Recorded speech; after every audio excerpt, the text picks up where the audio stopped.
ಬರ್ತಕ್ಕಂತಹ ವಾಸ್ತವ ಸಂಖ್ಯೆಗಳು ಮತ್ತು ಅವುಗಳ ದಶಮಾಂಶ ವಿಸ್ತರಣೆಯನ್ನ ಹೇಗ್ ಮಾಡೋದು ಅಂತ ಹೇಳಿ ತಿಳಿಯೋಣ.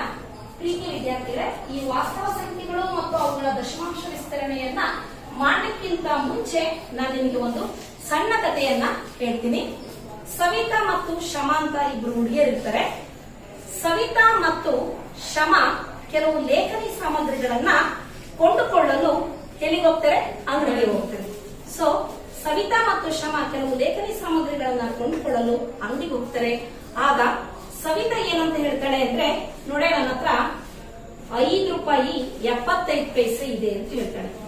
ಆಗ ಶಮ ಹೇಳ್ತಾಳೆ, ಲೇ ನನ್ನ ಹತ್ರನು ₹7.50 ಇದೆ ಅಂತ ಹೇಳ್ತಾಳೆ.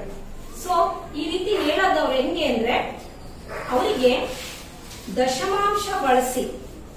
ದಶಮಾಂಶವನ್ನ ಬಳಸಿ ರೂಪಾಯಿ ಮತ್ತೆ ಪೈಸೆಯನ್ನ ಹೇಗೆ ಬರೀಬೇಕು ಅಂತೇಳಿ ಅವ್ರಿಗೆ ಇಂದಿನ ತರಗತಿಯಲ್ಲೇ ತಿಳಿದಿದ್ದರಿಂದ ಸವಿತಾ ಏನ್ ಮಾಡ್ತಾಳೆ, ಹಾಗಾದ್ರೆ ನನ್ನ ಹತ್ರ ಎಷ್ಟಿದೆ ಅಂತ ಹೇಳ್ತಾಳೆ, ₹5.75 ಇದೆ ಅಂತ ಹೇಳ್ತಾಳೆ. ಪೈಸೆ ಎಷ್ಟು ಹೇಳ್ತಾಳೆ? ₹5.75. ಯಾಕಂದ್ರೆ ದಶಮಾಂಶವನ್ನ ಬಳಸಿ ರೂಪಾಯಿ ಮತ್ತು ಪೈಸೆಯನ್ನ ಹಿಂದಿನ ತರಗತಿಯಲ್ಲ ಕಲ್ತಿರೋದ್ರಿಂದ ಹೇಳ್ತಾ ಇದ್ದಾರೆ ಸವಿತಾ. ಹಾಗಾದ್ರೆ ಶಮ ಎಷ್ಟು ರೂಪಾಯಿ ಹೇಳಿದ್ದು? ₹7.50. ಎಷ್ಟು ಪೈಸೆ ಹೇಳಿದ್ದು? 50 ಪೈಸೆ. ಸರಿ, ಇದನ್ನ ಬರ್ಕೊಳ್ಳೋದು ಹೇಗೆ? 7.50 ₹5.75 ಅಂತ ಹೇಳಿದ್ರು. ಯಾರು? ಸವಿತಾ. ಹೆಂಗ್ ಬರ್ಕೊಳ್ಳೋದನ್ನ ಹೇಳಿ? 5.75. ಇದ್ಯಾರಿದು? ಸವಿತಾ. ಈಗ ನಾನು ಕೇಳಿದೆ ಹೇಳಿ, ಶಮ ಎಷ್ಟಿದೆ ಅಂತ ಹೇಳಿದ್ಲು? ₹7 ಎಷ್ಟು? 50 ಪೈಸೆ ಇದೆ ಅಂತ ಹೇಳಿ ಯಾರು ಹೇಳಿದ್ರು? ಶಮ ಹೇಳಿದ್ರು. ಇದು ಬರೆಯೋದು ಹೆಂಗೆ ಅಂತ ಯಾರು ಹೇಳ್ತೀರಾ ನೋಡೋಣ? ಇದು ಬರೆಯೋದು ಹೆಂಗೆ ಅಂತ ಯಾರು ಹೇಳ್ತೀರಾ ನೋಡಿ? ₹5.75 ನಾನು ಏನಂತ ಬರ್ಕೊಂಡಿದ್ದೀನಿ? 5.75 ಅಂತ ಬರ್ಕೊಂಡಿದ್ದೀನಿ. ಈ ಕೈಗಳು ಜಾಸ್ತಿ ಬರಬೇಕು. ಅದೇ ರೀತಿ ಶಮ ಯಾವ ರೀತಿ ಬಗ್ಗೆ ಹೇಳ್ಬೇಕು? ಅವಳತ್ರ ಎಷ್ಟಿದೆ ಅಂತ ಹೇಳ್ತಾಳೆ? ₹7.50 ಇದೆ ಅಂತ ಹೇಳ್ತಾಳೆ. ಈಗ ಅರ್ಥ ಆಯ್ತಾ? ಈಗ ಎಷ್ಟು ಕೈಗಳು ಬರ್ತಾವ ಮೇಲೆ? ಈಗ ಇಷ್ಟೇ ಕೈಗಳು ಬರುತ್ತೆ. ಮತ್ಯಾರು ಅವನು ಹೇಳ್ತೇನಪ್ಪ? ಯಾರು ಹೇಳಪ್ಪ, ನೀನ್ ಹೇಳ. ಅಂಶ 7.5. Very good. 7.5. ಎಲ್ರಿಗೂ ಅರ್ಥ ಆಯ್ತಲ್ಲ? ಇನ್ನೊಂದು ರೀತಿ ಎಕ್ಸಾಂಪಲ್ ಕೇಳ್ಬೋದಾ? ಇನ್ನೊಬ್ರು ಯಾವ ನಿಮ್ ಫ್ರೆಂಡ್ ಹತ್ರ ಎಷ್ಟಿದೆ? ₹8.50 ಇದೆ ಅಂತ ಹೇಳ್ತಾಳೆ. ಇದನ್ನ ದಶಮಾಂಶ ಪದ್ಧತಿ ಬರೆಯೋದು ಯಾರು ಹೇಳ್ತೀರಾ? ಈಗ ಸುಮ್ಮನೆ ನಿಮ್ಗೆ ಕ್ವಶನ್ ಕೇಳ್ತೀನಿ, ನೋಡೋದು ಜಾಸ್ತಿ ಕೈಗಳು ಬರ್ಲಿ ಸರಿ ಅಂತ ಹೇಳಿ. ಹಾಗೆ ಹೇಳಿದ್ದೆ ಜಸ್ಟ್ 7.50. ಈಗ ಗೊತ್ತಾಯ್ತು ಅನ್ಕೊಂತೀನಿ. ನೋಡಿ ಹುಡುಗಿಯರು ಬಹಳ ಕೈ ಎದ್ದು ಇಲ್ಲಿ ಮನು 8.50. ಇಲ್ಲ ಪೂರ್ತಿ ಇಂಗ್ಲಿಷ್ ಹೇಳ್ಬೇಕು, ಇಲ್ಲ ಪೂರ್ತಿ ಕನ್ನಡ ಹೇಳ್ಬೇಕು. ಇದು ಕನ್ನಡ, ಇದು ಇಂಗ್ಲಿಷ್ ಆಗ್ಬಾರ್ದು. 8.50. ಅರ್ಥ ಆಯ್ತಲ್ಲ? ಸೊ ಈಗ ವಾಸ್ತವ ಸಂಖ್ಯೆಗಳು ಅವುಗಳ ದಶಮಾಂಶ ವಿಸ್ತರಣೆ ಓದುತ್ತಿನ ಮುಂಚೆ ನಾನೇನ್ ಮಾಡಿದೆ, ದಶಮಾಂಶ ಬಳಸಿ ರೂಪಾಯಿ ಮತ್ತೆ ಪೈಸೆಯನ್ನ ಹೇಗೆ ಬರೆಯೋದು ಅಂತ ತಿಳ್ಕೊಂಡೆ. ಹಾಗಾಗಿ ಮೊದಲಿಗೆ ನಾನು ಇದಾದ ತಕ್ಷಣ ನಾನು ಏನ್ ಮಾಡ್ತೀನಿ, ದಶಮಾಂಶಗಳ ಸಂಖ್ಯೆಗಳ ಬಗ್ಗೆ ನಿಮಗೆ ಸ್ವಲ್ಪ ಮಾಹಿತಿ ಕೊಡ್ತೀನಿ. ಯಾವುದು? ದಶಮಾಂಶ ಸಂಖ್ಯೆಗಳು. ಈಗ ಯಾವ ಕಾರಣ? ಎ ದಶಮಾಂಶ ಸಂಖ್ಯೆಗಳು.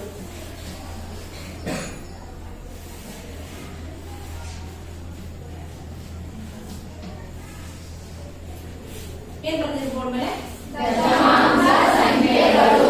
ದಶಮಾಂಶ ಸಂಖ್ಯೆಗಳು. ಮಕ್ಕಳ, ಈಗ ಅವಾಗಲೇ ನಿಮ್ಗೆ ಹೇಳಿದ್ದಲ್ಲ ಪೈಸೆ ಅಂತೇಳಿ. ನೋಡಿ, ನನ್ನ ಹತ್ರ ಯಾವ್ದಿದೆ ಅಂದ್ರೆ ಇದೆಷ್ಟಾಗ್ಬೋದು ಪೈಸೆ? ಈಗ ಈ ಪೈಸೆ ಚಾಲ್ತಿಯಲ್ಲಿ ನಡೀತಾ ಇಲ್ಲ. ಎಷ್ಟು ಪೈಸೆ ಇದು? ಎಷ್ಟು ಪೈಸೆ ಇದು? 10 ಪೈಸೆ. ಎಷ್ಟು ಪೈಸೆ? 10 ಪೈಸೆ. ಇದನ್ನ ನಾವು 5 ರೂಪಾಯಿ ಕೂಡಿದ್ರೆ ಏನಾಗುತ್ತೆ? 5.10. ಅರ್ಥಾತ್ ಈ 10 ಪೈಸೆ ಬದಲು 20 ಪೈಸೆ ಇದ್ರೆ ಅದಕ್ಕೆ 6 ರೂಪಾಯಿ ಕೂಡಿದ್ರೆ 6.20. ಇದು 10 ಪೈಸೆದು. ನಿಮಗೆ ಗೊತ್ತಿರೋಂಗೆ ನಾವು ತುಂಬಾ ನಾಣ್ಯಗಳನ್ನು ಸಂಗ್ರಹ ಮಾಡಿದೀವಲ್ವಾ? ನಾಣ್ಯಗಳನ್ನು ತುಂಬಾ ಸಂಗ್ರಹ ಮಾಡಿದೀವಲ್ವಾ? ಅದೇ ರೀತಿ ಆ ಸಂಗ್ರಹದಲ್ಲಿ ಇದು ಒಂದು 10 ಪೈಸೆ. ನೆಕ್ಸ್ಟ್ ಇದೆಷ್ಟು? 10 ರೂಪಾಯಿ. ಎಷ್ಟು? 10 ರೂಪಾಯಿ. ಇದೆಷ್ಟು ರೂಪಾಯಿ? 5 ರೂಪಾಯಿ. ಸರಿ, ಇದು 5 ರೂಪಾಯಿ. ನೀವೇ ಹೇಳ್ತೀರಲ್ಲ ಆನ್ಸರ್? ಈಗ ನಾನು ಕೇಳಿದ್ರೆ ಹೇಳ್ತೀರಾ? ಇದೆಷ್ಟಿದು? ಇದೆಷ್ಟಿದು? ಎಷ್ಟಾಗುತ್ತೆ? 2 ಕೂಡಿದ್ರೆ 5.10.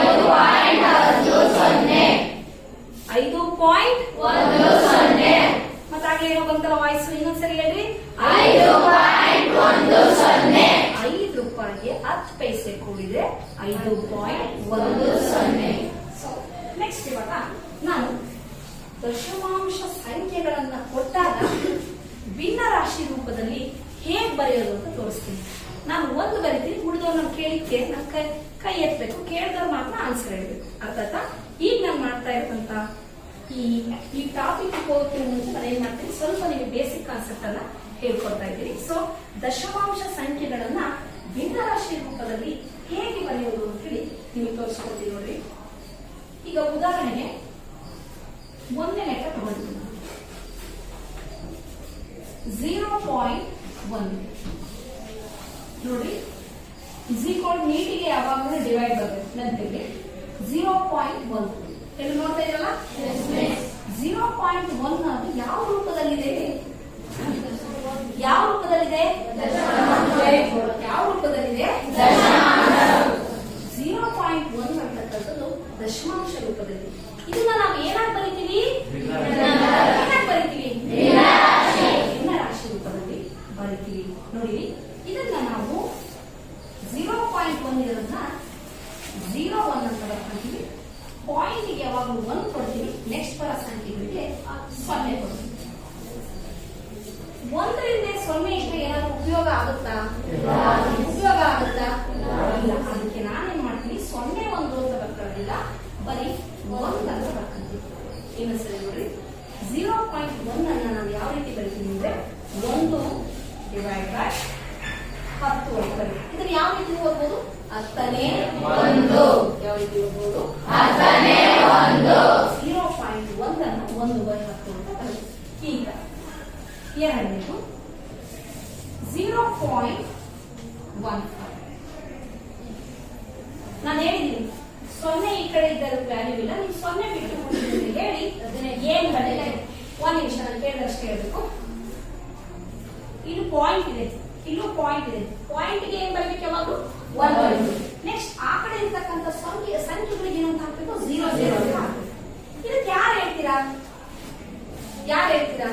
ಭರತ್ 15 ಡಿವೈಡೆಡ್ ಬೈ ಹಂಗೆ ಹೇಳ್ಬೋದು. 15 ಡಿವೈಡೆಡ್ ಬೈ 100 ಅಂತ ಹೇಳ್ಬೇಕು. ಈಗ ಕನ್ನಡದಲ್ಲಿ ಓದು 15 ಹೇಳಪ್ಪ. 100ನೇ 15.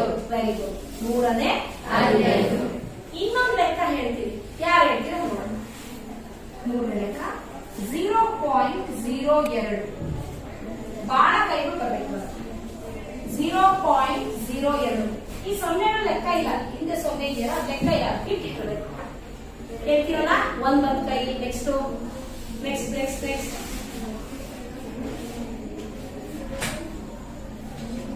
ಫಸ್ಟ್ 2 ಬೈ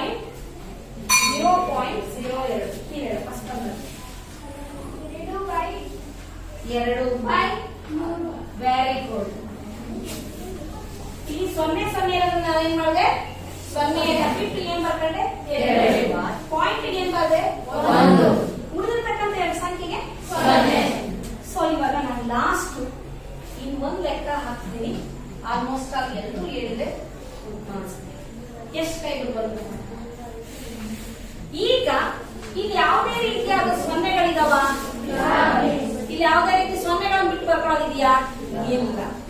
ಡೈರೆಕ್ಟ್ ಆಗಿ ಬರ್ಬಿಟ್ಟು ಡಿವೈಡ್ ಬೈ ಪಾಯಿಂಟ್ಗೆ ಒಂದು ಉಳಿದಿರತ್ತಲ್ಲ, ಹೇಗೆ ಸೊನ್ನೆ ಹೇಳ್ತಾ ಹೋದ್ರೆ ಮುಗಿತು. ನೋಡಿ ಈಗ ಸ್ವಲ್ಪ ಜಾಸ್ತಿ ಕೈಗಳು ಬಂದು ಗಂಡು ಮಕ್ಕಳು ಸ್ವಲ್ಪ ಬಾಯ್ಸ್ ಮತ್ತೆ ಹೇಳ್ತೀಯಾ ಕೇಳಕ್ಕ. Very good. 215 divide by 3. Very good. ಅರ್ಥ ಆಯ್ತಾ? ಅರ್ಥ ಆಯ್ತು ಸಿರ. ನೋಡಿ ಇದು ಇನ್ನೊಂದ್ಸರಿ ಎಕ್ಸ್ಪ್ಲೈನ್ ಮಾಡ್ತೀನಿ. ಇದು ಎಕ್ಸ್ಪ್ಲೈನ್ ಮಾಡಿದ್ರೆ ಇನ್ನೊಂದು ನೆನಪಾಗ್ತೀನಿ. ಬಹಳ ಮಕ್ಕಳು ಕೈ ಎತ್ತಬೇಕು ಆಯ್ತಲ್ಲ? ಕರೆಕ್ಟ್ ನೋಡ್ಕೊಳ್ತೀರಲ್ಲ? ಇದು ಬಹಳ ಸಿಂಪಲ್.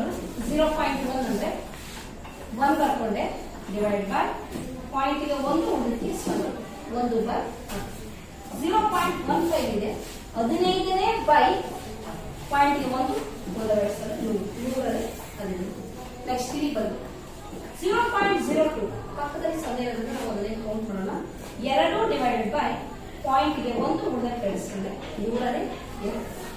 ನೆಕ್ಸ್ಟ್ ಇಲ್ಲಿ ಬಂದು ಇಲ್ಲಿ ಯಾವ 0 ಇಲ್ಲ, ಡೈರೆಕ್ಟ್ ನಾನು ಏನ್ ಬಂದೆ 215 ಡಿವೈಡ್ ಬೈ 100 100ನೇ 215. ಈಗ ಯಾವ ಕೇಳಿದ್ರು ಮಾಡ್ತೀರಲ್ಲ ಹೇಳ್ತೀರಲ್ಲ 0.2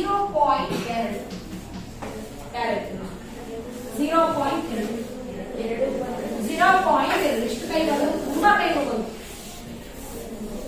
0.2 ಮತ್ತೆ ಅಲ್ಲಿ ಕರ್ವ್ ಬೆಂಚ್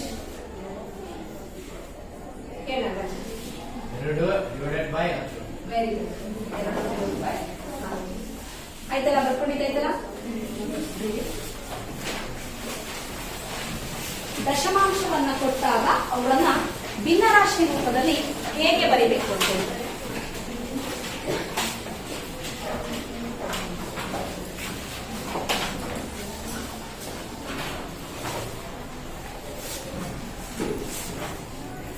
ನಂತರ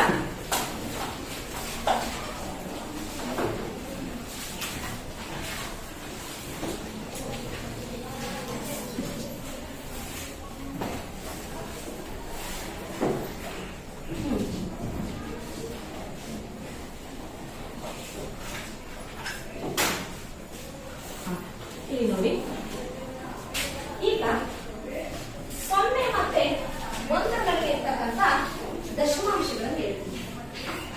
0 ಮತ್ತು 1 ನಡುವೆ ಇರುವ ದಶಮಾಂಶಗಳು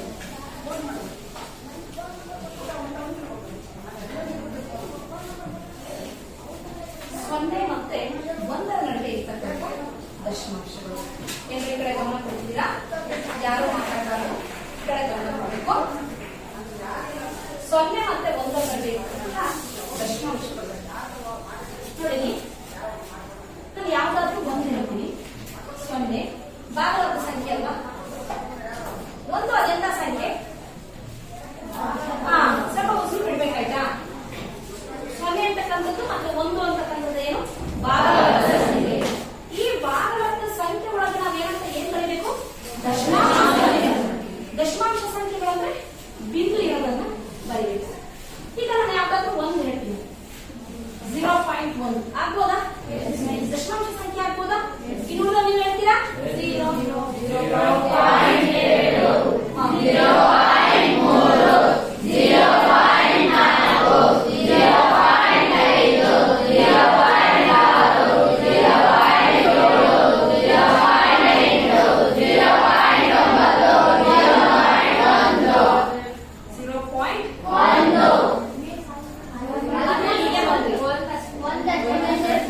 ಎಲ್ಲಿ ಬಂದ್ರಿ ನೋಡಿಲ್ಲ, ಹೇಳ್ತಾ ಹೇಳ್ತಾ 0 ಹೇಳಿ.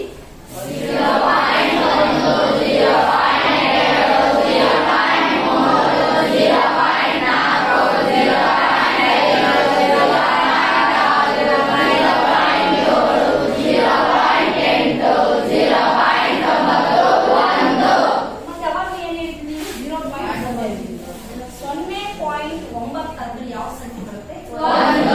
ಹಾಗಾದ್ರೆ ನಿಮಗೆ ಇದು ಕಾನ್ಸೆಪ್ಟ್ ಗೊತ್ತಾಯ್ತಲ್ಲ? 0 ಮತ್ತೆ 1 ನಡುವೆ 0.1 0.2 0.3 ಇವೆಲ್ಲ ದಶಮಾಂಶಗಳ ಸಂಖ್ಯೆ ಬರುತ್ತೆ. ನಮಗೆ ಬೇಕಾದ್ರೆ ಅನುಷಾ ಇನ್ನು ಮುಂದುವರಿಸ್ಕೋಬಹುದು. ಏನು? 0.11 21 22 33 4 ಈ ರೀತಿ ಇತ್ಯಾದಿ ಬೇಕಾದಷ್ಟು ಸಂಖ್ಯೆಗಳನ್ನು ನಾವೇನ್ ಮಾಡ್ಬೋದು ಬರುತ್ತಾ ದಶಮಾಂಶ ರೂಪದಲ್ಲಿ ನಾವೇನ್ ಮಾಡ್ಬೋದು ಬರೀತಾ ಹೋಗ್ಬೋದು. ಅರ್ಥ ಆಯ್ತಾ? ನಾವು 0.1 ಬರಬೇಕಾಗಿಲ್ಲ, 0.1 ಇಲ್ಲ 0.12 0.13 ಈ ರೀತಿ ಬೇಕಾದಷ್ಟು ಸಂಖ್ಯೆಗಳನ್ನ ಫಾರ್ಮೇಶನ್ ಮಾಡ್ಬೋದಲ್ವಾ ನಾವು. ಸೊ 0 ಮತ್ತೆ 1 ನಡುವೆ ಇರ್ತಕ್ಕಂಥ ದಶಮಾಂಶಗಳಿವು. ಹಾಗಾದ್ರೆ ನೋಡಿ, ಬಿಂದು ಏನ್ ಮಾಡುತ್ತೆ? ದಶಮಾಂಶವನ್ನ ಪ್ರತಿನಿಧಿಸ್ತದಲ್ವಾ, ಹೌದಲ್ವಾ? ಇದಕ್ಕೆ ಈ ಚುಕ್ಕಿಗೆ ಏನಂತ ಕರಿತೀವಿ ನಾವು? ಏನಂತ ಕರಿತೀವಿ? ಇಲ್ಲಿ 0.1 ಅಂದ್ರೆ ಇದು ದಶಮಾಂಶ. ಇಲ್ಲಿ ಒಂದು 20 ಇರುತ್ತೆ. ಸೊ ಈ 20 ಇದ್ದಾಗ ಇಲ್ಲಿ ಪಾಯಿಂಟ್ ಆಗ್ತಿರೋದು ಅದು ಏನಾಯ್ತು? ಇಷ್ಟೋ ತನಕ ಇದು ಭಾಗಲಬ್ಧ ಸಂಖ್ಯೆ ಆಗಿದೆ. 20 ಅಂತಕ್ಕಂಥದ್ದು ಲಾಸ್ಟ್ ಬೆಂಚ್ ಇದೇನಾಗಿತ್ತು? ಭಾಗಲಬ್ಧ ಸಂಖ್ಯೆ. ಈ ಭಾಗಲಬ್ಧ ಸಂಖ್ಯೆ ನನ್ನ ಮಧ್ಯೆ ಒಂದು ಬಿಂದು ಇಟ್ಬಿಟ್ಟೆ. ಫಸ್ಟ್ ಬೆಂಚ್ ಏನಿಟ್ಟೆ ನಾನು? ಬಿಂದು ಇಟ್ಟ ತಕ್ಷಣ ಯಾವ ರೂಪಕ್ಕೆ ಕನ್ವರ್ಟ್ ಆಯ್ತು? ಕನ್ವರ್ಟ್ ಆಯ್ತು. ಸೊ ಇದನ್ನ ಏನಂತ ಓದ್ತೀವಿ? 2.0.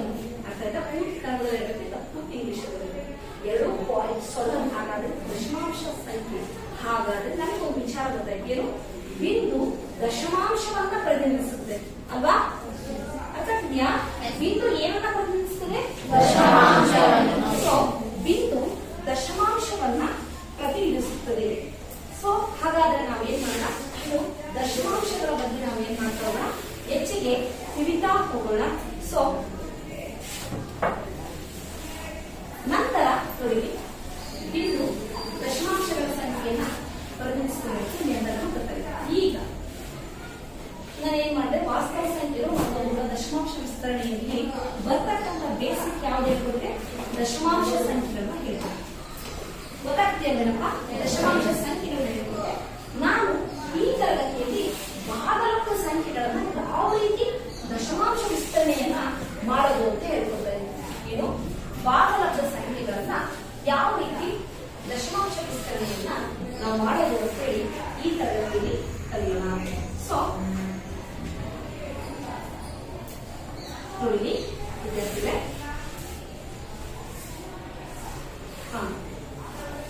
ಯಾವ್ದು ಹೆಡಿಂಗ್ ಬನ್ನಿ? ಭಾಗಲಬ್ಧ ಸಂಖ್ಯೆಗಳ ದಶಮಾಂಶ ವಿಸ್ತರಣೆ. ಭಾಗಲಬ್ಧ ಸಂಖ್ಯೆಗಳ ದಶಮಾಂಶ ವಿಸ್ತರಣೆ. ಸೊ ನಾವು ಭಾಗಲಬ್ಧ ಸಂಖ್ಯೆಗಳ ದಶಮಾಂಶ ವಿಸ್ತರಣೆ ಅಂತ್ಯ ಆಗುತ್ತೋ ಅಂತ್ಯ ಆಗೋದಿಲ್ವೋ, ಏನು ಆವರ್ತ ಆಗುತ್ತೋ ಆವರ್ತ ಆಗೋದಿಲ್ವೋ ಅನ್ನೋದನ್ನ ನಾವೇನ್ ಮಾಡ್ತೀವಿ ಈ ತರಗತಿಯಲ್ಲಿ ಕಂಡುಹಿಡಿತೀವಿ. ಅರ್ಥ ಆಗ್ತಿಲ್ಲ? ಭಾಗಲಬ್ಧ ಸಂಖ್ಯೆ ಯಾವ ರೀತಿ, ಯಾವ್ದ್ರಲ್ಲಿ? ದಶಮಾಂಶ ವಿಸ್ತರಣೆಯಲ್ಲಿ ಭಾಗಲಬ್ಧ ಸಂಖ್ಯೆ ಯಾವ ರೀತಿ ಏನಾಗುತ್ತೆ, ಯಾವ ರೀತಿ ಅನುಕರಣೆ ಮಾಡಿಸೋಣ, ಯಾವ ರೀತಿ ಅದು ವರ್ತನೆ ಮಾಡುತ್ತೆ ಅನ್ನೋದನ್ನ ಏನ್ ಮಾಡೋಣ ಪವನ ಈ ತರಗತಿಯಲ್ಲಿ ನಾವು ನೋಡೋಣ. ಎಲ್ಲರೂ ಬೆನ್ನು ನೇರ ಮಾಡಿ ಕುತ್ಕೋಬೇಕು. ನಾವು ಎಷ್ಟು ಸರಿ ಹೇಳಿದ್ವಿ? ಹಣೆಗೆ ಇಲ್ಲಿಗೆ ಕೈ ಕೊಡಂಗಿಲ್ಲ, ತುಂಬಾ ಸರಿ ಹೇಳಿದಿರಲ್ಲ. ಸೊ ಬೆನ್ನನ್ನ ನೇರ ಮಾಡಿ ಕುತ್ಕೋಬೇಕು. ಈಗ ನೋಡ್ರಿ, ಇಲ್ಲಿ ಒಂದಿಷ್ಟು ಚಾರ್ಟ್ ಇದೆ. ಏನು? ಭಾಗಲಬ್ಧ ಸಂಖ್ಯೆಗಳ ದಶಮಾಂಶ ವಿಸ್ತರಣೆ ಯಾವ ರೀತಿ ಆಗುತ್ತೆ ಅಂತ ನಾವು ಕೆಲವೊಂದು ಉದಾಹರಣೆಯ ಮೂಲಕ ನಾವಿಲ್ಲಿ ಮಾಡಿದ್ವಿ. ಅದರಲ್ಲಿ ನಾನು ಫಸ್ಟ್ ಲೆಕ್ಕ 7ನೇ ಒಂದನ್ನ ತೆಗೆದುಕೊಳ್ತೀನಿ. 7ನೇ ಒಂದನ್ನ ತೆಗೆದುಕೊಳ್ತಾ ಇದ್ವಿ. ಈ 7ನೇ ಒಂದನ್ನ ನಾವೇನ್ ಮಾಡ್ತಾ ಹೋಗೋಣ? ದಶಮಾಂಶ ವಿಸ್ತರಣೆಯನ್ನ ಮಾಡ್ತಾ ಹೋಗೋಣ. ಕೊಟ್ಟಿರ್ತಕ್ಕಂಥ ಭಾಗಲಬ್ಧ ಸಂಖ್ಯೆಗೆ ನಾನು ಏನ್ ಹೇಳ್ತಾ ಹೋಗ್ತೀನಿ? ದಶಮಾಂಶ ವಿಸ್ತರಣೆಯನ್ನ ಮಾಡ್ತಾ ಹೋಗ್ತೀನಿ. ನೀವು ನನ್ನ ಜೊತೆ ಸಹಕರಿಸ್ತೀರಲ್ವಾ? ಈಗ ನಾನು ಆಮೇಲೆ ಚಾರ್ಟ್ ಮಾಡಿದ್ದೀನಿ. ಈಗ ನಾನು ಬರಿತಾ ಹೋಗ್ತೀನಿ, ನೀವು ಹೇಳ್ತಾ ಹೋಗ್ತೀನಿ. ಸೊ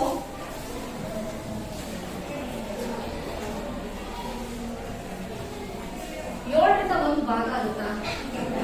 ಏನ್ ಮಾಡಬೇಕು? ಪಾಯಿಂಟ್ ಕಟ್ಟಿ 0 ಗಳಿಸ್ಕೋಬೇಕು. ಎಷ್ಟರಿಂದ ಹೋಗೋಣ? 7. ಎಷ್ಟು ಹೋಗೋಣ? 7. ಹತ್ತರಲ್ಲಿ 7 ಹೋದ್ರೆ 3. ಒಂದ್ಸರಿ ಪಾಯಿಂಟ್ ಕಟ್ಟಿದ್ಮೇಲೆ ಏನ್ ಮಾಡ್ಕೋಬೇಕು ನಾವು? 0 ಏನ್ ಮಾಡ್ಬೇಕು? ಎಷ್ಟು 0 ಬೇಕಾದ್ರೂ ಇಳಿಸ್ಕೋಬಹುದು. ನಮಗೆ ಇಲ್ಲಿ ಅವಶ್ಯಕತೆ 1 0 ಬೇಕು, 1 0 ಇಳಿಸ್ಕೊಂಡ್ರೆ. ಈಗ ಮನು ಎಷ್ಟರಿಂದ ಹೋಗುತ್ತಪ್ಪ ನೋಡಿ? ಇಲ್ಲಿ 7 ಇದೆ, 37 ಎಷ್ಟೇ ಬರ್ಬೋದಪ್ಪ? 4.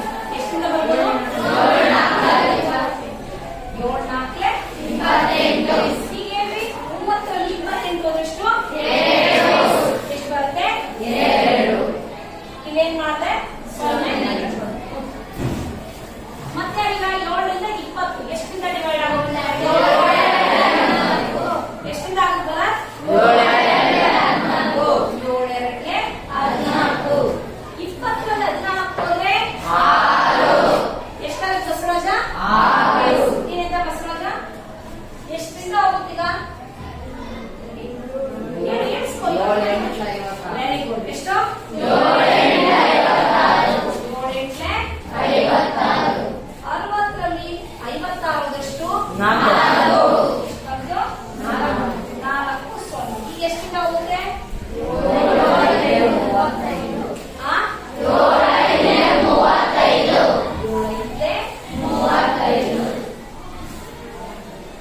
ಎಷ್ಟು ಉಳಿದು?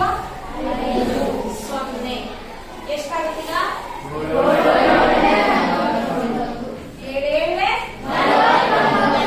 ಎಷ್ಟು ಉಳಿತು? ಎಷ್ಟು ಉಳಿತು? 1. ಹೇಗೆ ನೀವು ಒಂದು ಇಲ್ಲಿ ಬಂತ? ಬಂತ? ನೋಡಿ 7 ಒಂದೇ 7 4 7 2 14 7 8 7 49 ಶೇಷ ಎಷ್ಟು ಉಳಿತು? 1. ಶೇಷ ಎಷ್ಟು ಉಳಿತು? 1.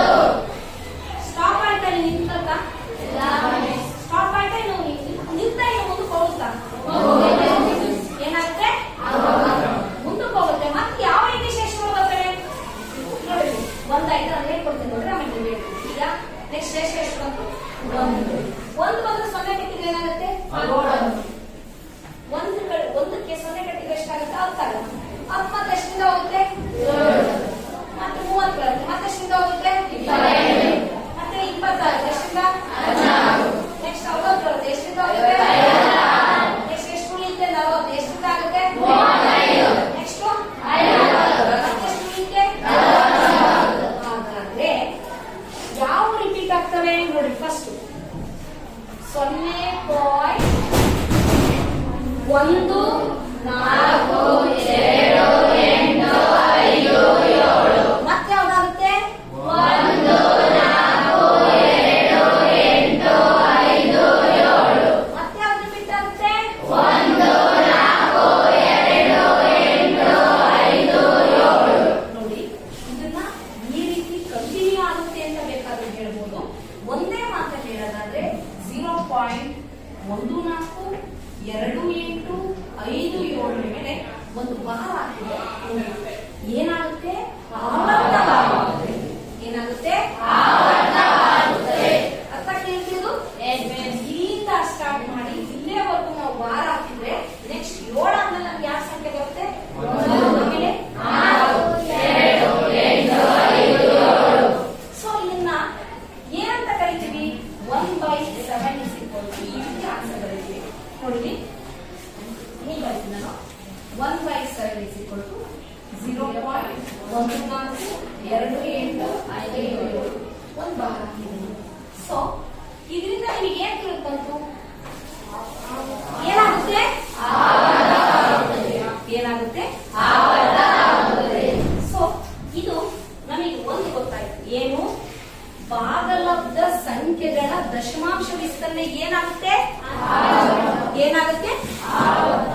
ಇದ್ರ ಪ್ರಕಾರ ಹೇಳ್ಬೇಕು. ನಾನು ಈಗ ಕಲಿಸ್ಕೊಟ್ಟಿರೋ ಪ್ರಕಾರ ಏನಾಗುತ್ತೆ? ಒಂದ್ಸರಿ ಹೇಳ್ರಿ. ಏನಾಗುತ್ತೆ? ಏನಾಗುತ್ತೆ? ಭಾಗಲಬ್ಧ ಸಂಖ್ಯೆ ದಶಮಾಂಶ ವಿಸ್ತರಣೆ ಏನಾಗುತ್ತೆ? ಒಂದು ಕಾನ್ಸೆಪ್ಟ್ ನಾವು ಆವರ್ತ ಆಗುತ್ತೆ ಅಂತ ತಿಳ್ಕೊಂಡಿದ್ವಿ. ಸೊ ಹಾಗಾದ್ರೆ ಇನ್ನೊಂದು ಪರೀಕ್ಷೆ ಮಾಡೋಣ. ಅಂತ್ಯ ಆಗುತ್ತಾ ಇಲ್ಲ ನೋಡೋಣ. ನಾನು ಇನ್ನೊಂದು ಎಕ್ಸಾಂಪಲ್ ತೋರಿಸ್ತೀನಿ. ಅದರಲ್ಲಿ ನೀವು ಹೇಳ್ತಾ ಹೋಗಿ ಅದೇನೋ ಆವರ್ತ ಆಗುತ್ತೋ ಏನೋ ಅಂತ್ಯ ಆಗುತ್ತೋ ಅನ್ನೋದನ್ನ ನೋಡೋಣ. ಈಗ ನಾನು ಯಾವ ತಗೊಂಡಿದ್ದೀನಿ ಅಂತಂದ್ರೆ 10/3 ಅಂತಕ್ಕಂಥ ಎರಡನೇ ಉದಾಹರಣೆ ತಗೊಂಡಿದ್ದೀನಿ. 10/3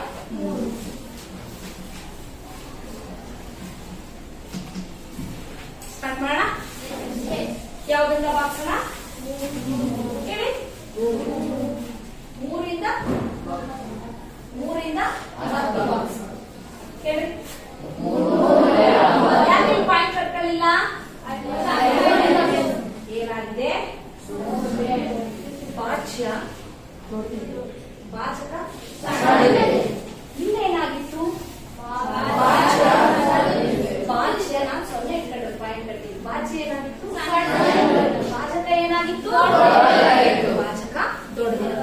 ಹೀಗೆ 3 3 9 10ರಲ್ಲಿ 9 ಹೋದ್ರೆ 1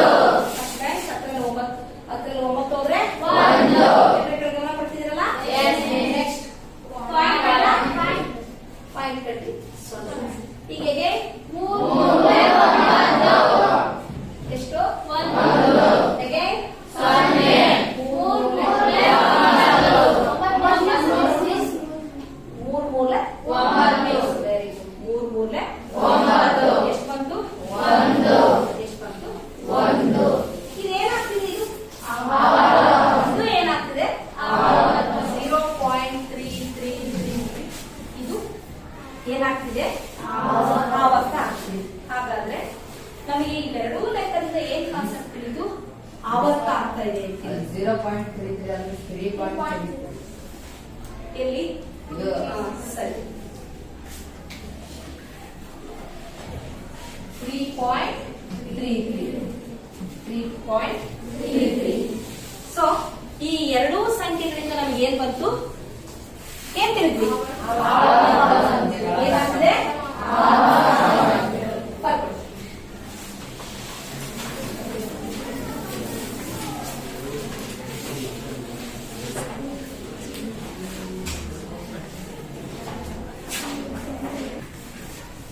ಆಯ್ತಾ? ನೋಡ್ರಿ, ಇನ್ನೊಮ್ಮೆ 3ನೇ 10ನ್ನ ಡಿವೈಡ್ ಮಾಡ್ತಾ ಇದೀವಿ. 3ರಿಂದ 10ನ್ನ ಭಾಗಿಸ್ತೀವಿ. 3 ಮೂರ್ಲೆ 9, 1 ಬಂತು. ಇಲ್ಲಿ ಆಲ್ರೆಡಿ 3 ಇದೆ, ಪಾಯಿಂಟ್ ಕಟ್ಟಿ 0 ಇಡ್ತೀವಿ. 3 ಮೂರ್ಲೆ 9, 10ರಲ್ಲಿ 9 ಹೋದ್ರೆ 1. ಸೊ ನೆಕ್ಸ್ಟ್ 3 ಮೂರ್ಲೆ 9, 1 ಬಂತು. ಸೊ ನಮಗೆ ಇದರಿಂದ ಏನ್ ಗೊತ್ತಾಗ್ತದೆ ಹೇಳ್ರಿ? ಸಂಖ್ಯೆಗಳಲ್ಲಿ ಏನಾಗ್ತಾ ಇದಾವೆ? ಸಂಖ್ಯೆಗಳು ಏನಾಗ್ತಿದಾವೆ? ಹಾಗಾಗಿ 3ನೇ 10ನ್ನ ನಾನು ಏನಂತ ಬರ್ಕೊಂತೀನಿ? 3.333 ಅಪ್ ಟು ಇನ್ಫಿನಿಟಿ. ಅಂದ್ರೆ ಏನು ಇನ್ಫಿನಿಟಿ ಅಂದ್ರೆ ಅನಂತದವರೆಗೆ. ಇದನ್ನ ಹಾಕ್ಲೇಬೇಕು. ಒಂದ್ ಪಕ್ಷ ಇದನ್ನ ಹಾಕಲಿಲ್ಲ ಅಂದ್ರೂ ಕೂಡ ನೀವು ಈ ರೀತಿ ನಾನು ಬರೀಬೇಕು. ಏನು? 3.3 ಬಾರ್. ಅರ್ಥ ಆಗ್ತಿದೆ ಹೇಳ್ತಿದ್ದು? 3.3333 3.33 ಅಪ್ ಟು ಇನ್ಫಿನಿಟಿ ಅಂದ್ರೆ ಅನಂತದವರೆಗೆ. ಹಿಂಗಾರು ಬರೀಬಹುದಿಲ್ಲ, 3.3 ಬಾರ್ ಅಂತಲೂ ಬರೀಬಹುದು. ಈ ಎರಡು ಲೆಕ್ಕಗಳು ಆವೃತವಾಗ್ತಾ ಇದ್ದಾವೆ. ನಾನು ಇನ್ನೊಂದು ಲೆಕ್ಕ ತಗೋತೀನಿ. ನೀವೇ ಏನಾದ್ರೂ ಮಾಡಿ ಹೇಳಕ್ಕಾಗುತ್ತಾ? ಮಾಡ್ತೀರಾ ನೋಡೋಣ. 8ನೇ 1 ಮಾಡ್ತೀರಾ? ಸ್ಟಾರ್ಟ್ ಮಾಡಿದ್ರಾ? ನೀವು ಬೇಗ ಮಾಡ್ತೀರಾ, ನಾನು ಬೇಗ ಮಾಡ್ತೀರಾ ನೋಡೋಣ. 8ನೇ 1 ಸ್ಟಾರ್ಟ್ ಮಾಡಲ. ಯಾವುದರಿಂದ ಭಾಗಿಸೋಣ? 8ರಿಂದ ಭಾಗಿಸೋಣ. ಏನ್ ಮಾಡೋಣ? 8ರಿಂದ 1 ಹೋಗುತ್ತಾ? ಏನ್ ಮಾಡ್ಬೇಕು? ಪಾಯಿಂಟ್ ಪಾಯಿಂಟ್ ಕಟ್ಟಿ 0. 8 ಅಂದ್ರೆ 8. 10ರಲ್ಲಿ 8 ಹೋದ್ರೆ ಎಷ್ಟು ಬಂತು? ಎಷ್ಟು ಬಂತು? 2 ಬಂತು. ಏನ್ ಮಾಡಿದೆ? ಒಂದ್ಸರಿ ಪಾಯಿಂಟ್ ಕಟ್ಟಿದ್ರೆ ಎಷ್ಟು 0 ಬೇಕಾದ್ರೂ ಇರಿಸ್ಕೋಬಹುದು. ನಂತರ ಎಷ್ಟು? 8 2 ಹೀಗೆ 20ರಲ್ಲಿ 16 ಹೋದ್ರೆ 4. ಎಷ್ಟು? 4. 20ರಲ್ಲಿ 16 ಹೋದ್ರೆ 4. ಒಂದ್ಸರಿ ಪಾಯಿಂಟ್ ಕಟ್ಟಿದ್ರೆ 0 ಇರಿಸ್ಕೋಬಹುದು. ಈಗ ಯಾರು ಹೇಳ್ತೀರಾ? ಏನು? 8 ವೆರಿ ಗುಡ್. ಶೇಷ ಏನಾಯ್ತು? ಶೇಷ ಏನಾಯ್ತು? 0. ಶೇಷ 0. ಭಾಗಲಬ್ಧ ಎಷ್ಟು ಬಂತು ಹೇಳ್ತೀರಾ? ಭಾಗಲಬ್ಧ ಎಷ್ಟು? 0.125. ಆ ರೀತಿ ಈ ರೀತಿ ಬರೀಬಹುದಾ? 8ನೇ 1 ಒಂದ್ಸರಿ ಹೇಳ್ತೀರಾ? 0.125. ಇದು ಕಂಪ್ಲೀಟ್ ಶೇಷ ಬಂತು. ಆನ್ಸರ್ 8 ಆಯ್ತಲ್ಲ? ಅಂತ್ಯ ಆಯ್ತಲ್ಲ? ಅಂತ್ಯ ಆಯ್ತಲ್ಲ? ನೋಡಿ, ಶೇಷ 0 ಬಂದಾಗ ಉತ್ತರ ಏನಾಯ್ತು? ಭಾಗಲಬ್ಧ ಅಂತ್ಯ ಆಯ್ತು. ಏನಾಯ್ತು? ಸೊ ಹಾಗಾದ್ರೆ 2 ಕಾನ್ಸೆಪ್ಟ್ ತಿಳ್ಕೊಂಡ್ವಿ. ಅಥವಾ ಭಾಗಲಬ್ಧ ಸಂಖ್ಯೆಯ ದಶಮಾಂಶ ವಿಸ್ತರಣೆಯಲ್ಲಿ 2 ಕಾನ್ಸೆಪ್ಟ್ ಅನ್ನ ತಿಳ್ಕೊಂಡ್ವಿ. ಮೊದಲನೇ ಯಾವುದು? ಭಾಗಲಬ್ಧ ಸಂಖ್ಯೆಯ ದಶಮಾಂಶ ವಿಸ್ತರಣೆ ಏನಾಗುತ್ತೆ? Very good, ಆವರ್ತವಾಗುತ್ತೆ. ಬಸವರಾಜ ಎರಡನೇದು ಹೇಳಪ್ಪ. ಈಗ ಒಂದೇ ಕಾನ್ಸೆಪ್ಟ್ ಹೇಳಿದ್ರೆ ಏನಾಗುತ್ತೆ? ಆವರ್ತ ಆಗುತ್ತೆ. ಎರಡನೇದು ಯಾವುದು? ಭಾಗಲಬ್ಧ ಸಂಖ್ಯೆಯ ದಶಮಾಂಶ ವಿಸ್ತೀರ್ಣ ಅಂತ್ಯವಾಗುತ್ತದೆ. ಭಾಗಲಬ್ಧ ಸಂಖ್ಯೆಯ ದಶಮಾಂಶ ವಿಸ್ತರಣೆ. ವಿಸ್ತೀರ್ಣ ಅಲ್ಲ, ಏನು? ಭಾಗಲಬ್ಧ ಸಂಖ್ಯೆಯ ದಶಮಾಂಶ ವಿಸ್ತರಣೆ ಏನಾಗುತ್ತೆ? Very good. ಎರಡು ಕಾನ್ಸೆಪ್ಟ್ ಸಿಕ್ತು. ಯಾವುದು? ಒಂದು ಅಂತ್ಯ ಆಗುತ್ತೆ, ಇನ್ನೊಂದು ಆವರ್ತ. ಸೆಂಟೆನ್ಸ್ ಫಾರ್ಮೇಶನ್ ಮಾಡಿ ನೀವ್ ಹೇಳ್ತೀವಲ್ವಲ್ಲ, ಹೇಳಿ. ಕಡೆ ಸ್ಟಾರ್ಟ್ ಅಂತಾನೆ ಹೇಳ್ಬೇಕು. ಸ್ಟಾರ್ಟ್.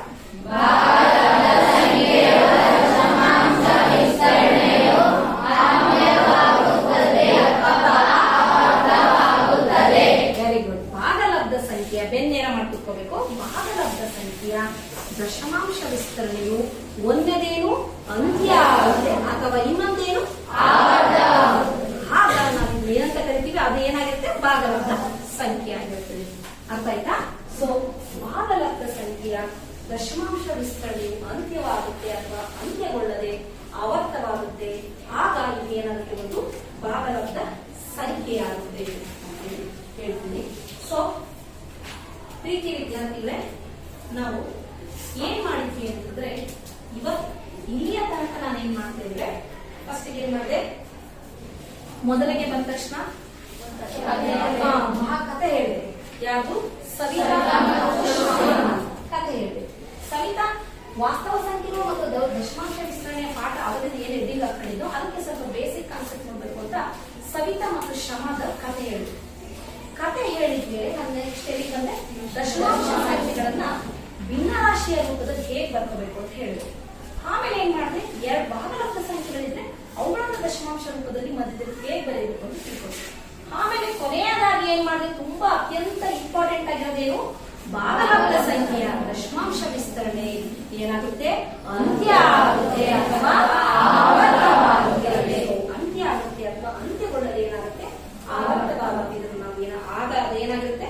ಒಂದು ಭಾಗಲಬ್ಧ ಸಂಖ್ಯೆ ಆಗುತ್ತೆ ಎಂದು ತಿಳ್ಕೊಂಡ್ವಿ. ಸೊ ಪ್ರೀತಿಯ ವಿದ್ಯಾರ್ಥಿಗಳೇ, ಇನ್ನ ಉಳಿದಿರ್ತಕ್ಕಂಥ ಮುಂದಿನ ಕಾನ್ಸೆಪ್ಟ್ ಅನ್ನು ನಾನು ಮುಂದಿನ ಅವಧಿಯಲ್ಲಿ ತೆಗೆದುಕೊಳ್ತೀನಿ. ಅದಕ್ಕೂ ಮುಂಚೆ ಇಲ್ಲಿಯವರೆಗೆ ಕೇಳಿರ್ತಕ್ಕಂಥ ಈ ಪಾಠಕ್ಕೆ ಸಂಬಂಧಿಸಿದಂತೆ ಕೆಲವೊಂದು ಪ್ರಶ್ನೆಗಳನ್ನ ಕೇಳೋಣ. ಗೊತ್ತಿದ್ದರೆ ಮಾತ್ರ ಉತ್ತರ ಹೇಳ್ಬೇಕು, ಕೈ ಎತ್ತಬೇಕು. ಹೇಳ್ತೀವಲ್ಲ? ಹೇಳ್ತೀವಲ್ಲ? ಮೊದಲಿಗೆ ನಾನು ಏನ್ ಮಾಡ್ತೀನಿ ಅಂದ್ರೆ, ದಶಮಾಂಶ ಸಂಖ್ಯೆಗಳನ್ನ ಭಿನ್ನ ರಾಶಿಯ ರೂಪದಲ್ಲಿ ಹೇಗೆ ಬರೆಯೋದು ಅಂತ ಕೇಳ್ತೀನಿ. ಹೇಳ್ತೀರಲ್ಲ? 0.1 ಇರ್ತಕ್ಕಂಥ ದಶಮಾಂಶ ಸಂಖ್ಯೆಯನ್ನ ಭಿನ್ನ ರಾಶಿಯ ರೂಪದಲ್ಲಿ ಹೇಗೆ ಬರ್ತದೆ? ಕೈ ಬರ್ಲಿಲ್ಲ ಜಾಸ್ತಿ. ಹೇಗೆ 0.1 ಅನ್ನ ಹೇಗೆ ಬರ್ಕೋಬಹುದು? ಸಂತೋಷ್ ನೀವೇನು? 1/10. Very good. 1/10. ನೆಕ್ಸ್ಟ್ 0.15 ಭಿನ್ನ ರಾಶಿ ರೂಪದಲ್ಲಿ ಹೇಗೆ ಬರ್ಕೋಬಹುದು? ಹೇಗೆ ಬರ್ಕೋಬಹುದು? 15/100. ಹೇಗೆ ಬರ್ಕೋಬಹುದು? 15. ಹೇಳಿ. 15/100. ನೀನ್ ಹೇಳ ಹರ್ಷ? 15/100. ಸರಿ, ಆಯ್ತು. ಈಗ ಇದು ಮುಗೀತು. ನೆಕ್ಸ್ಟ್ ನಾನು ಇನ್ನೊಂದು 2 ಮತ್ತೆ 3ರ ನಡುವೆ ಇರ್ತಕ್ಕಂಥ ಈ ಭಾಗಲಬ್ಧ ಸಂಖ್ಯೆಗಳ ನಡುವೆ ದಶಮಾಂಶ ಸಂಖ್ಯೆ ಹಾಕ್ಬೇಕು. ಆಗ್ತಿರಲ್ಲ? ಇಲ್ಲಿ 2 ಸ್ಟಾರ್ಟ್ ಆಗುತ್ತೆ ಭಾಗಲಬ್ಧ ಸಂಖ್ಯೆ, ಇಲ್ಲಿ 3 ಸ್ಟಾರ್ಟ್ ಆಗುತ್ತೆ. ಇದ್ರ ನಡುವೆ ಇರ್ತಕ್ಕಂಥ ದಶಮಾಂಶ ಸಂಖ್ಯೆಗಳನ್ನ ಹೇಳ್ತೀರಾ ನೋಡೋಣ? ಹೇಳ್ತೀರಾ? ಯಾರು ಹೇಳ್ತೀರಾ? ಕೈ ಮಾತ್ರ ಇರ್ತೀವಿ. ಅವಾಗ ನಾನು ಯಾಕೆ ಕೇಳ್ಕೊಟ್ಟಿದ್ದೆ? 1 ಮತ್ತೆ 0 ಮತ್ತೆ 1. 0 1 ಏನಂತ ಹೇಳ್ಕೊಟ್ಟಿದ್ದೆ? ಸಾರಿ, 1 ಮತ್ತೆ 2 ಮಧ್ಯೆ ಹೇಳ್ಕೊಟ್ಟಿದ್ದಲ್ಲ? 1.1, 1.2, 1.3 ಈ ರೀತಿ ಹೇಳ್ಕೊಟ್ಟಿದ್ದೆ. ಹಾಗಾದ್ರೆ ನಾನು ಯಾವ್ದು ಬರ್ತೀನಿ? 2 ಮತ್ತೆ 3. ಎಷ್ಟು ಚೆನ್ನಾಗಿ ಹೇಳ್ತೀರಾ? 2 ಮತ್ತೆ 3 ನಡುವೆ ಇರ್ತಕ್ಕಂಥ ದಶಮಾಂಶ ಸಂಖ್ಯೆಗಳನ್ನ ಕೇಳಬೇಕು. 2 ಮತ್ತೆ 3 ನಡುವೆ ನೋಡಪ್ಪ, ಇಷ್ಟು ಹೇಳ್ತಾ ಇದ್ದೀನಿ. ಲಾಸ್ಟ್ ಬೆಂಚ್ ಇಲ್ಲಿ 1 ಮತ್ತೆ 2 ನಡುವೆ ಇರ್ತಕ್ಕಂಥ ದಶಮಾಂಶ ಸಂಖ್ಯೆ ನೋಡಿ, ಜಸ್ಟ್ ಪಾಯಿಂಟ್ ಹಾಕಿದೀನಿ. 1.1, 1.2, 1.3, 1.4 ಆಗಕ್ಕದಲ್ಲಿ 2 ನಡುವೆ. ಇಲ್ಲಿ ಜಸ್ಟ್ ಯಾವ್ದು ಹೇಳಿದ್ರಿ? 2 ಮತ್ತೆ 3 ಹೀಗೆ ಹೇಳ್ತೀರಾ? ಕೈ ಜಾಸ್ತಿ ಬರಲಿಲ್ಲ. ಹೇಳಿ ಸಂಧ್ಯಾ. 2.1. Very good. 2.2. 2.3 ಇತ್ಯಾದಿ ಅರ್ಥಾಯ್ತಾ? ಸೊ ಇದಾಯ್ತು. ಇವಾಗ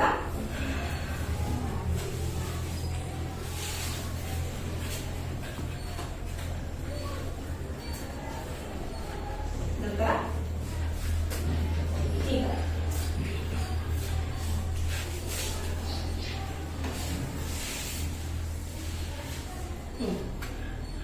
ಮೂರನೇ ಹತ್ತನ್ನ ಭಾಗಿಸಿದಾಗ ಇದುವರೆಗೂ ಕೇಳ್ತಾರೆ. ಭಾಗಲಬ್ಧ ಏನ್ ಬರುತ್ತೆ? ಮೂರನೇ ಅರ್ಥ ಕೇಳಿದಷ್ಟೇ ಇರ್ಬೇಕು. ಮೂರನೇ ಅರ್ಥನ ಭಾಗಿಸಿದಾಗ ಭಾಗಲಬ್ಧ ಏನ್ ಬರುತ್ತೆ? ಕೇಳಿ ಬರುತ್ತೆ 3.33 ಅಪ್ ಟು ಇನ್ಫಿನಿಟಿ. ಹೇಗೆ ಬರುತ್ತೆ? 3.33 ಸೊ ಎಲ್ಲಾ ವಿದ್ಯಾರ್ಥಿಗಳು ಕೂಡ ಏನ್ ಮಾಡಿದ್ರಿ?